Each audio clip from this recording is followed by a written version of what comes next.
အားလုံးပဲမင်္ဂလာပါခင်ဗျာအခုဖက်ပြမှာကတော့စိုင်းဆရာမနိုင်စနေရေးသားထားတဲ့အချစ်ဝေဖန်ရေးဆရာဆိုတဲ့ချစ်ဝိထုလေးတစ်ပုဒ်ကိုဖက်ပြမှာဖြစ်ပါတယ်နားဆင်ပြီးကြပါခင်ဗျာအချစ်ဝေဖန်ရေးဆရာ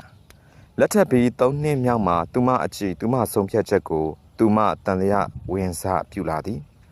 ဘာဖြစ်လို့အစကတည်းကဒီလိုယောက်ျားမျိုးကိုမှအိမ်ထောင်ဖက်အဖြစ်ရွေးချယ်ခဲ့မိတယ်လဲထက်မြက်တဲ့တော်တဲ့ယောက်ျားတွေဒီလောက်အများကြီးတဲမှာဘာဖြစ်လို့စိုးခွက်တွေဘရက်ပွားနဲ့ဒီလိုယောက်ျားကိုမှသူမရွေးချယ်ခဲ့ရတယ်လဲသူမညံမကောင်းဘူးသူ့ကိုမာလိုက်တဲ့ကိစ္စတိုင်းမျက်စိတမိတ်အတွင်းမှာသူမေ့သွားတတ်တယ်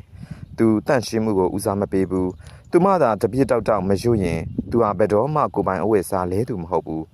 ချစ်စရာစကားတွေကိုတီတီတတာသူမဆိုတတ်ဘူးသူဟာဘယ်တော့မှသူမမျက်နှာနီးမြန်းသွားစေတဲ့ရင်ခုန်သွားစေတဲ့စကားကိုမပြောခဲ့ဘူးဒီကိစ္စနဲ့ပတ်သက်ပြီးသူ့ကိုသူမအချိန်ချင်းအပြစ်